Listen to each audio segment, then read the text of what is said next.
नोरमा group, जो सोचता है वो करता है। आपके अपने सपनों का आशियाना।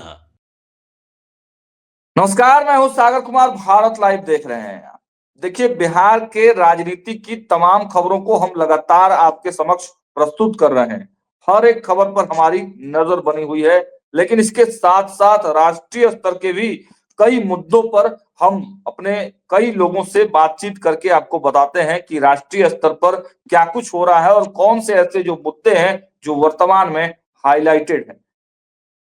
देखिए, पूर्व प्रधानमंत्री मनमोहन सिंह की 92 ईयर्स में मृत्यु हो जाती है और उसके बाद एक नया विवाद खड़ा हो जाता है स्मारक का।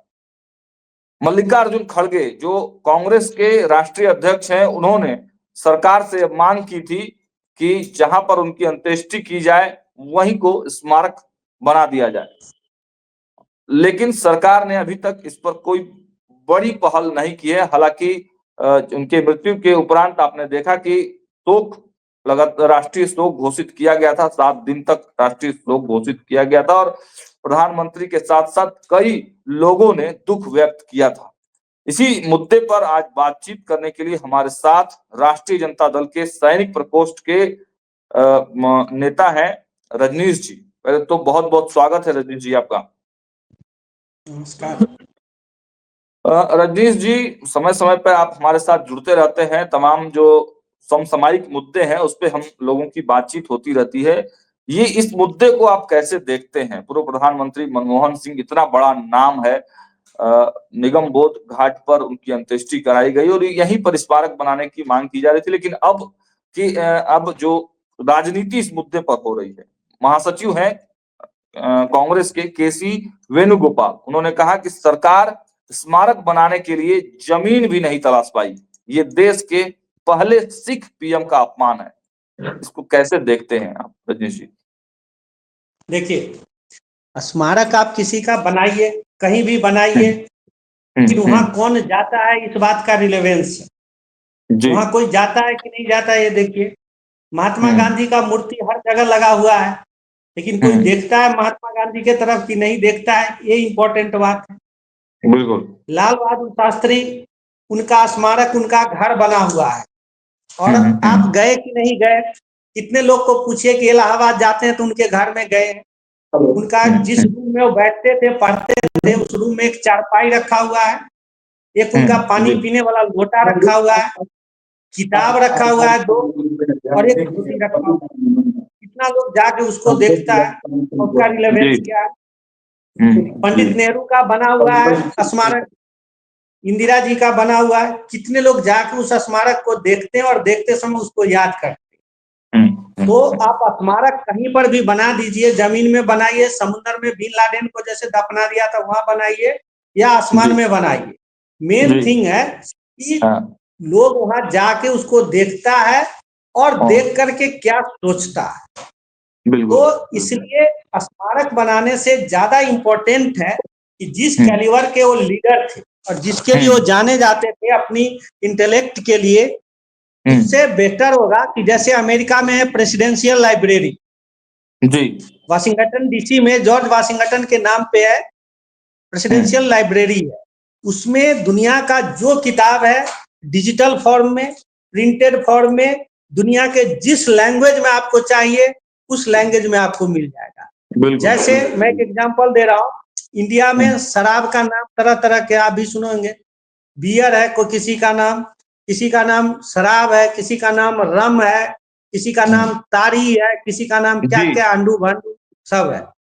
जी जी जी। प्रोफेसर नीरज सिंह चौधरी का लिखा हुआ एक किताब है, जिसमें वो बंगाल के थे, भारत के ही थे, कि आप शराब हो, दाल हो, चावल हो, सब्जी हो, दुनिया के जिस लैंग्वेज में एक वस्तु का आपको नाम चाहिए सब लिखा हुआ है। तो एक तरह का वो लाइब्रेरी है। जब वहां लाइब्रेरी में आप जाते हैं तो ऑटोमेटिकली जॉर्ज वाशिंगटन साहब को आप याद करते हैं। इसी तरह बिल्कुल है कि नहीं? बिल्कुल बिल्कुल। फ्रांस में आप जाइए, एफिल टावर है। तो इस तरह से मैं कह रहा हूं कि डॉक्टर मनमोहन सिंह साहब के नाम पे कोई बड़ा लाइब्रेरी बने या कोई ऐसा रिसर्च लेबोरेटरी खुले या कोई ऐसा बहुत बड़ा पार्क बने जहां जो लोग जाए, और किस बात के लिए बना और किस बात के लिए डॉक्टर साहब को याद किया जाए वो लोग सोचे। जैसे उनके बारे भारत में में जान देखिए, सके और ज्यादा जान सके, उनके बारे में एहसास कर सके, फील कर सके उनको। हाँ, फील गुड, फील कर सके। इंग्लिश में हम जी लोग जी बोलते हैं feeling the feel of emotion, माने जी जिस इमोशन से आप गए, जिसका मूर्ति देखने गए, उस इमोशन को आप फील कीजिए वहां पर जाके। जैसे मिर्ची खाने गए, मिर्ची खाया तीखा ही नहीं लगा, रसगुल्ला खाने गए और मीठा ही नहीं लगा, रसगुल्ला में छेना की जगह आटा है कि नहीं, तो कैसा फील देगा? दैट इज कॉल्ड नॉट, उसको हम बोलते हैं have a feeling of funny noise, have a feeling of funny feelings, है कि नहीं? तो डॉक्टर साहब जैसे अभी देखिए देश में रिसर्च लेबोरेटरी है, कोई बड़ा ऐसा रिसर्च लेबोरेटरी नहीं है जो अमेरिका ब्रिटेन इस सबको टक्कर दे सकते। भारत सरकार कह सकती है, दर्शक भी कह सकते हैं, लेकिन अभी आप देखिए जिस ढाका यूनिवर्सिटी से सर जेसी बोस थे, उन्होंने मार्कोनी को रेडियो लाया, उसके पैरेलल में उन्होंने रेडियो कम्युनिकेशन का इजाद किया। उसके बाद सर सीवी रमन, कलकत्ता में एक रिसर्च लेबोरेटरी था, एक बिजनेसमैन ने अपना सारा प्रॉपर्टी बेच के वो लेबोरेटरी बनाया, और जहां से वो रिसर्च करके उनको नोबेल प्राइज मिला था, और लाइट के डिफ्रैक्शन के लिए मिला था। आज आप देखिए रिसर्च में इंडिया कितना पीछे है, कि एक साइंटिस्ट ही मुझे बता रहे थे कि अमेरिका में डेली 100 इन्वेंशन होता है। आप देख लीजिए Android mobile, satellite communication, daily America नया नया सैटेलाइट बनाते रहता है, नया नया मोबाइल बनाता है, नया नया हवाई जहाज बनाता है, एक दिन में नहीं बनता। उसके कॉलेज इंस्टीट्यूट शुरू से ऐसे स्टार बिल्ड कर रहे हैं, लेकिन भारत में ऐसा सिस्टम अगर रहता तो यहाँ भी बनता। चीन देखिए, वो मुझे रिसर्च साइंटिस्ट बोल रहे थे कि अमेरिका में 100 इन्वेंशन हो रहा है और चाइना में कम से कम 80 इन्वेंशन हो रहा है। मतलब आज पूरी दुनिया में चाइना और अमेरिका के बीच रेस है, दोनों पैसा तो लगा रहा है, लेकिन यूरोप में भी नहीं हो रहा है, यूरोप सोया हुआ है। भारत का तो कहीं गिनती नहीं है। एक छोटा सा एग्जाम्पल देखिए, लिथियम बैटरी जो मोबाइल में लग रहा है वो भी मेड इन चाइना है। भारत से लिथियम बैटरी तक नहीं बन रहा है, मोबाइल का डिस्प्ले नहीं बन रहा है, एक अच्छा चार्जर नहीं हम बना पा रहे। सॉफ्टवेयर की बात तो दूर है, असेंबल करके लिख देते हैं made in India, made in India लिख देते हैं। तो वही तो रघुराम राजन कहते हैं कि आप इसमें 2% भी वैल्यू ऐड नहीं कर रहे, आपका फिजिकल लेबर खाली निकल रहा है। तो कम से कम आजकल डेली हम लोग सुनते हैं आर्टिफिशियल इंटेलिजेंस का नाम सुनते हैं डेली, कम से कम डॉक्टर साहब के नाम पे एक कोई बड़ा कॉलेज में, फेमस कॉलेज, इंजीनियरिंग कॉलेज जैसे पटना का हुआ, दिल्ली का हुआ, कहीं एक आर्टिफिशियल इंटेलिजेंस पर ही एक बहुत बड़ा रिसर्च का एक चेयर हो जाए, जहां दुनिया भर के प्रोफेसर को रिक्रूट किया जा सके, भले उसका पेमेंट 1 करोड़ हो 1 साल का, या नालंदा यूनिवर्सिटी में चेयर हो जाए, या दिल्ली में ही हो जाए, या बड़ा एक पुस्तकालय हो, कुछ ऐसा हो। मतलब आप कह रहे हैं कि जितना बड़ा नाम और जितना बड़ा कद उनका था, उसी अनुसार कोई ऐसा चीज बनाया जाए, ऐसी इमारतें खड़ी की जाए और उसमें ये फील दिया जाए, जानकारी दिया जाए कि लोग उनको और ज्यादा जान सके और ज्यादा दिनों तक उनको याद रख सके, जिससे भारत का भी फायदा हो। जी, मेरा यही कहना है। वो खाली मूर्ति बना देने से, सब नेता का मूर्ति सब बनाते रहता है। चरण सिंह साहब का किसान घाट में मूर्ति बना हुआ है, संजय गांधी का शक्ति स्थल में बना हुआ है। मुझे नहीं लगता है दिल्ली जाने वाला जो नॉर्मल आदमी है वो 5% भी जाके देखता है। गलती से उधर से निकल गया तो you have a look, otherwise overlook it.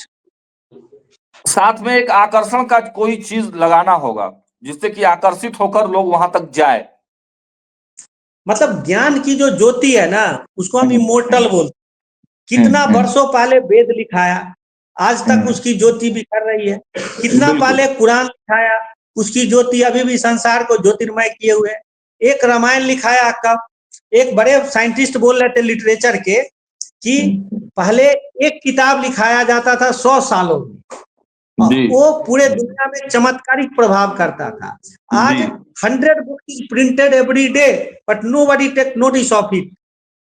आप देखें कि नहीं, हम लोग एक प्यारेलाल आवारा उपन्यास लिखते थे, जैसे उपन्यास प्रिंट होता था तो हम लोग मुजफ्फरपुर से लाने के लिए इसी दिन ट्रेन से जाते थे उसको लाके पढ़ने। अच्छा। तो एक रामचरितमानस का रिलेवेंस आप जानते ही हैं, गीता का बिल्कुल। रिलेवेंस आप जानते हैं, कुरान शरीफ का रिलेवेंस जानते ही हैं। तो ज्ञान लेकिन की जो महिमा है वो लेकिन फिर सदा कांग्रेस तो संचार। कहेगी ना रजनीश जी, कांग्रेस तो फिर सवाल उठाएगी, राजनीति तो इसमें भी होगा, कहेगी कि ये बातें तो पहले सोचनी चाहिए। महात्मा गांधी के भी स्मारक बने हैं, अटल बिहारी वाजपेयी के भी स्मारक बने हैं, और कई नेताओं के, इंदिरा गांधी के स्मारक बने हैं। फिर ये चीजें इनके समय में ही क्यों? क्यों देश के जो पहले सिख प्रधानमंत्री हैं उनके समय में ही ऐसी चीजें क्यों? नहीं तो उनके स्मारक से भी ये बड़ा चीज हो जाएगा ना। हाँ तो नहीं, ये तो स्मारक है। कोई बड़ा लाइब्रेरी बनता है, कोई रिसर्च लेबोरेटरी बनता है, कोई बड़ी स्कॉलरशिप डिक्लेयर की जाती है, तो वो तो स्मारक से भी एक लेकिन बड़ा केवल चीज हो जाएगा। लेकिन अब तो केवल ये मुद्दा, मतलब ये नॉर्मल मुद्दा तो रह नहीं गया है, अब तो ये राजनीतिक रंग ले चुका है। और आप देख सकते हैं कि राजनीतिक रंग जब किसी चीज में लेता है तो क्या होता है। आप बिहार से ही उसको कोरिलेट कर सकते हैं।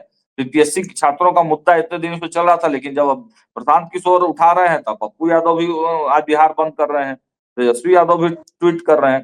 तो मुद्दा एकदम जब सही तक हो रहा है। नॉर्मल लोगों के इस हित में रहता है वो तब तक ठीक है, लेकिन जब ये मुद्दा पॉलिटिशियंस के हाथ में चल जाता है तब तो इसका पूरा राजनीतिकरण और राजनीतिक रूप से फायदे और नुकसान देखा जाता है। तो इसीलिए मैं कह रहा हूं, जैसे आप बीपीएससी वाला मुद्दा उठाए, ये मुद्दा जी। तो चलते ही रहना चाहिए। ये जो स्टूडेंट के साथ इंजस्टिस हो रहा है, कोई भी सरकार पूरे देश में ईमानदारी से एक एग्जाम कराने के स्थिति में नहीं है। प्राइम मिनिस्टर साहब कल ही बोल रहे थे, आज न्यूज में है कि youth should take the risk. आप दिन रात पढ़ते पढ़ते मर जाइए, जो परीक्षा देने जाइए उसका पहले से पेपर आउट है, पहले से वो पेपर बिका हुआ है। जो आप एसडीएम की पढ़ाई 5 साल करेंगे तो एसडीएम का सीट मिलेगा, 50 सीट है, 50 सीट पहले ही से बीपीएससी वाले ने बेच रखा है। नीट का सीट, एक नीट के सीट के एग्जाम के लिए कितना पढ़ना पड़ता है, स्टूडेंट सब पढ़ पढ़ के मर जाता है। अब पता चला पेपर लीक कर दिए, आईआईटी के सीट का पेपर लीक कर दिए, एक एग्जाम सरकार ठीक से नहीं करा पाती है। मैं तो कह रहा हूं एक पूरा यूथ मूवमेंट हो, और हम सब पॉलिटिशियन चाहते हैं सरकार के विरुद्ध हो। मैं तो शुरू से कह रहा हूं, प्रशांत किशोर भी सही कह रहे हैं, तेजस्वी भी सही कह रहे हैं, पप्पू यादव भी सही कह रहे हैं, मैं भी कह रहा हूं कि इस आग में घी डालो, इस मूवमेंट को अच्छा। तूफान बना दो। Let this wind built into the storm, we should shake the edifice of the government. लेकिन एक आंदोलन हो स्टूडेंट के नाम पर, उनके जो स्टूडेंट एक विंग के लोग थे एक वो जिस मूवमेंट हो प्रकार साइंस सड़कों एंड पर, टेक्नोलॉजी के नाम पे। नहीं, जिस प्रकार से पप्पू यादव और उनके लोग सड़कों पर आज दिखा के गुंडागर्दी करते हुए नजर आए, तो ये तो कहीं से लोकतंत्र के लिए सही नहीं होना चाहिए। भले ही अरे आप छात्रों के हितों में आवाज उठाएं। साहब सुनिए, जब पुलिस गुंडागर्दी करती है, पुलिस को भी पढ़ना चाहिए पुलिस मैनुअल कि साफ साफ लिखा रहता है। जब फौज को कहा जाता है कि don't obey the unlawful command of your senior, police किससे पूछ करके गोली चला देती है, पुलिस किससे पूछ के किसी का सर फोड़ देती है, मार। पुलिस जब लाठी चार्ज करती है तो उसका भी पुलिस मैनुअल है, पैर में मारे, बिलो द वेस्ट मारे, सर फोड़ देती है, हाथ तोड़ देती है, कान फाड़ देती है। पुलिस भी तो अपने पुलिस मैनुअल को ओवर रूल करती है। तो स्टूडेंट क्या कहे, डॉक्टर टोरिया इसीलिए कहते थे सड़कें सुनी हो जाती है तो पार्लियामेंट आवारा हो जाती है। बिल्कुल सड़क पर धरना प्रदर्शन नहीं करेगा तो बिहार का बाड़ा सरकार सुनेगा नहीं। बिल्कुल, इसको ये बातें तो आपने सही, ये बातें तो बिल्कुल कुंभकर्ण सही। के जैसा सोया हुआ है, पूरी जिलेबी खाता है इस ठंडी में मजा से, पता नहीं पश्मीना साल ओढ़ के सोया हुआ है नेता लीडर मुख्यमंत्री जी सब, तो प्रगति यात्रा पे रोड पर हैं ठंडी में रजनीश जी। नॉर्मल आदमी मर रहा है। मुख्यमंत्री जी तो लगातार इस ठंड में भी प्रगति यात्रा पर हैं। उस प्रगति यात्रा को इसीलिए लालू जी ने क्या कहा था वो आप सुने ही थे, और आप लोग बवाल काटे थे। सही बात था, वही बात सही है। नहीं, ये इस पर फिर मैं सवाल उठाऊंगा रजनीश जी। नीतीश जी के बारे में तो आप बोल रहे हैं कि वो, नहीं, इस पे तो आप बोल रहे हैं कि नीतीश जी आंख सेकने के लिए जा रहे हैं, तो नहीं, हम नहीं कह रहे, लालू जी कह रहे, मेरा नाम ना घसीटिए। लालू जी ने कहा था उसका जो फ्रेज यूज कीजिए, यहाँ स्टूडेंट मर रहा है और आप यात्रा कर रहे हैं, यात्रा करेगी, यात्रा कर रहे, टाइम पास कर रहे हैं। जब बाबा रामदेव दिल्ली में हंगामा कर रहे थे तो सोनिया गांधी अमेरिका चली गई झूठ मूठ का ऑपरेशन कराने, यही बात है ना। माने स्टूडेंट का प्रॉब्लम ही नहीं है, आप बेईमानी करके एग्जाम पब्लिश करा दीजिए, पेपर आउट करा दीजिए, स्टूडेंट का नौकरी खा जाइए। आज कॉमन आदमी किसी को एसडीएम बीडीओ सीओ नहीं बन रहा है। हमारे डिस्ट्रिक्ट में 25 साल हो गया, तो लोग एक आदमी सरकार वीडियो तो सीओ चुनी नहीं हुई है बना, ना कहाँ जा रजनीश रहा जी, है? ये तो लोकतंत्र है, ये तो लोकतंत्र है ना, सरकार भी तो चुन के आई है, उन्हीं लोगों ने चुन के भेजा है इस सरकार को। सुन के तो बेईमान और बेईमान क्या कहे क्रिमिनल सब आ जाता है। इसका मतलब लोकतंत्र का लाज नहीं है। रिजाइन भी तो करता है नेता, 400 सीट लेकर के लोग रिजाइन करवाता है कि नहीं करवाता है प्राइम मिनिस्टर से? 200 सीट लेके मेजोरिटी मतलब क्या? We are in democracy and basic value of democracy is not the majority dictatorship of the majoritarian authority. बहुमत का अधिनायकत्व तो नहीं है। लोग जो नहीं तो कम्युनिस्ट में डेमोक्रेसी में क्या अंतर है? कम्युनिस्ट कहता है डिक्टेटरशिप ऑफ प्लूटोरियट, सर्वहारा का अधिनायकत्व। तो ये क्या कह रहा है? मेजोरिटी है तो आप कानून बना दीजिए, किसी को फांसी दे दो। मेजोरिटी है तो आपका ये पुलिस को सर फोड़ दो। मेजोरिटी है गोली चला दो। मेजोरिटी है मतलब चलिए यू इसको मस्ट हियर कंक्लूड करते हैं, केयरफुली। रजनीश जी इसको कंक्लूड कर लेते हैं। जिस मुद्दे पर हम लोगों ने ओके, ये पूरी बातचीत की है, इस पे एक अंतिम जो बात है उसको लेकर हम कंक्लूड करेंगे कि इस पूरे मुद्दे पर जो मनमोहन सिंह के स्मारक वाला मुद्दा है, इस पे क्या कांग्रेस, भाजपा और तमाम दलों को मिलकर बैठकर बातचीत करनी चाहिए और एक निष्कर्ष निकालना चाहिए इस मुद्दे पर कि जो स्मारक की बात की जा रही है उसके लिए जमीन आवंटन कर देना चाहिए। क्या लगता है आपको? Final comments. हाँ, बातचीत करके इसको स्मारक नहीं बना के कुछ दूसरा चीज बनाना चाहिए जिसे लोग देख। इसके कांग्रेस लिए को सुनना प्रपोजल चाहिए, तो कांग्रेस को तो इसके लिए पॉलिटिक्स प्रपोजल तो करना है। कांग्रेस को ही लेके आना होगा ना, इसके लिए तो कांग्रेस अरे को वो प्रपोजल सुनेगा, आप लेकर आना जानते ही है, वो किसी का बात सुनता है, अपना मन से सर बात में पॉलिटिक्स करके नाश करते रहता है, आप जानते ही। सुनने वाला होता तो आज उसका ऐसा दुर्गति नहीं होता। चलिए तो लेकिन आप लोग का देखिए, सुनना चाहिए। इस पूरे बातचीत में एक चीज तो साफ निकल कर आ रही है कि कांग्रेस इस पूरे मुद्दे पर, कांग्रेस ही नहीं बल्कि हर पॉलिटिकल पार्टी जो है अब हर मुद्दे पर राजनीति दृष्टि से सोच रहा है और राजनीति कर रहा है। और पूर्व प्रधानमंत्री मनमोहन सिंह का जितना बड़ा कद था, जितनी बड़ी उनकी डिग्रियां थी, जितना उन्होंने काम किया था, उस हिसाब से रजनीश जी का मानना है कि एक बड़ा स्मारक के बदले एक ऐसी चीजें बनाई जाए जिससे हजारों हजारों साल तक मनमोहन सिंह का नाम, डॉक्टर साहब का नाम अमर रहे और उससे भारत के जो न्यू कमर्स हैं, भारत के जो लोग हैं, उनको जाने, उनको समझे और उन्होंने जो भी काम किया है उसको इस प्रकार का प्रदर्शनी लगाया जाए या कुछ ऐसा बड़ा कोई या तो लैब बना दिया जाए या कोई पुस्तकालय बना दिया जाए, कोई यूनिवर्सिटी बना दिया जाए, इस तरह का कुछ किया जाए जहां पे केवल स्मारक बनाने से इस देश में अब काम चलने वाला नहीं। फिलहाल इस वीडियो में इतना ही। देखते रहिए भारत लाइव। धन्यवाद। बहुत बहुत धन्यवाद। आपके सपनों को हमने सजाया है, ई होम्स पैनोरामा को हमने बनाया है। ई होम्स मेरा एक सपना था जिसपे मैं पिछले 4 साल से काम कर रहा था। हमने जो बनाया है वो सबने है माना। ई होम्स पैनोरामा में हो आपका भी आशियाना। और फाइनली हमने 2021 में इस प्रोजेक्ट को लॉन्च किया। बहुत लोग अप्रिशिएट कर रहे हैं कि पूर्णिया जैसे शहर में, बिहार के, एक तो बिहार की बात करें उसमें भी पूर्णिया जैसे छोटे जगह में इस तरह का लाइफस्टाइल देना, ये सुन के हम लोगों को बहुत अच्छा लगता है। ई होम्स में हमने कुछ और भी किया है, जैसे हम जिस जगह में रह रहे हैं हमारे फैमिली सिक्योर हो, उनको सिक्योरिटी का ध्यान में रखा है। आपकी सुविधा और सुरक्षा आपके लिए खास है, ये आपका विश्वास है। इसमें आर्टिफिशियल इंटेलिजेंस का 7 लेयर सिक्योरिटी का हमने इस्तेमाल किया है। लस ग्रीन कैंपस को बनाया है, यदि हमारा बाउंड्री वाल है तो वो वर्टिकल गार्डन है। ये जितनी भी फैसिलिटी होता है एक इंटरनेशनल टाउनशिप में ई होम्स है, ये हम लोग विश्वास नहीं कर पा रहे हैं। जो भी हमारे मित्र दोस्त या जो भी हमारे बाहर के बाहर आते हैं तो हम लोगों को बहुत अच्छा सुनने को मिलता है और बहुत अच्छा क्रेडिट मिल रहा है। वो सारा हमने सिर्फ एक बिल्डिंग नहीं बनाया, हमें एक बहुत अच्छा लाइफस्टाइल दिया ई होम्स में, और मेरा एक सपना था जिसको मैं आज फुलफिल होते हुए देख पा रहा हूँ। ये आपका आवास है। ई होम्स पैनोरामा में अब आपका निवास है। E Homes Panorama, luxurious lifestyle redefined. Panorama group, जो सोचता है वो करता है। अगर ये वीडियो पसंद आई और वह बिहार के राजनीति और बिहारियत से सरोकार रखेनी तो सब्सक्राइब बटन दबा के चैनल के सब्सक्राइब कर ली। ओजे एगो घंटी बा, ओकरा बटन दबा देला से कुल सटीक और मारक खबर रुआ मुफ्त में मिल जाई। अगर रउआ पत्रकारिता के हमनी के नया प्रयोग में सहयोग कर चाहतनी तो ज्वाइन बटन दबा दी। पेटीएम नंबर नोट कर ली 9386816700।